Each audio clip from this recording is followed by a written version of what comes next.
Day 9 of healing டயஸ்டாசிஸ் ரெக்டி postmortem ரெக்கவரிக்காக நம்ம protein எடுத்துப்போம். அந்த ப்ரோட்டீன் நம்மளோட ரெக்கவரியை ஃபாஸ்டன் பண்ணாமல் நம்மளை இன்னும் டயர்டாக்குதுன்னு சொன்னால் நம்புவீங்களா? The answer is S.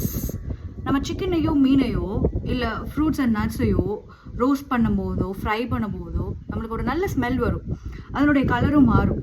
அது காரணம் மைலாய்டு ரியாக்ஷன். அது என்ன பண்ணுதுன்னா, நம்ம ஃபுட்டில் இருக்கக்கூடிய கார்போஹைட்ரேட்டையும் ப்ரோட்டீனையும் சேர்த்து அட்வான்ஸ்ட் கிளைகேஷன் எண்ட் ப்ராடக்ட்ஸ் அப்படிங்கிற ஒரு டாக்ஸிக் கெமிக்கலாக ஃபார்ம் பண்ணுது. அது நம்ம ரெக்கவரிக்கு ரொம்ப முக்கியமான ப்ரோட்டீன் கொலாஜன் மேலே போய் உட்காந்துட்டு அதோட ஃப்ளெக்சிபிலிட்டியை கம்மி பண்ணி ஸ்டிஃப்னஸை அதிகப்படுத்துது. அதனால தான் போஸ்ட்மார்ட்டம்க்கு அப்புறம் நம்மளுக்கு கொஞ்சம் ஏஜ் ஆன மாதிரி நம்மளுக்கு ஃபீல் பண்ணுறோம்.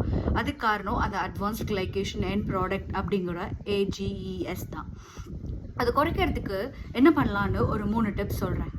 ஃபர்ஸ்ட் ஒன், நம்ம சமையல் பண்ணும்போது ஹை ஹீட்டில் ப்ராசஸ் பண்ணாமல், அதாவது ரோஸ்ட் பண்ணாமல், க்ரில் பண்ணாமல், ஃப்ரை பண்ணாமல் சமைச்சோம் பண்ணால் ஏஜ் ஃபார்ம் ஆகிறத கம்மி பண்ணலாம்.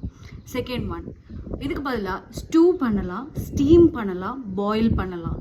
அந்த மாதிரியான ஃபுட்ஸ் எடுத்துக்கும் போது ஏஜ் நல்லா கம்மியாகும். தேர்ட் ஒன் ரொம்ப இம்பார்ட்டண்ட், நம்மளோட சித்தா டெக்ஸ்டில் திரிதோட சமப்பொருட்கள் அப்படின்னு இருக்கும். இந்த ஸ்க்ரீனில் தெரிகிறது எல்லாமே திரிதோட சமப்பொருட்கள்.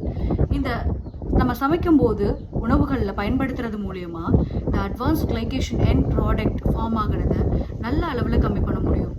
ஸோ நம்ம என்ன சமைக்கிறோங்கிறத விட எப்படி சமைக்கிறோங்கிறது தான் முக்கியம். சூர்யா சொல்கிறது தான் சரி. Is not made in the gym and body is made in the kitchen.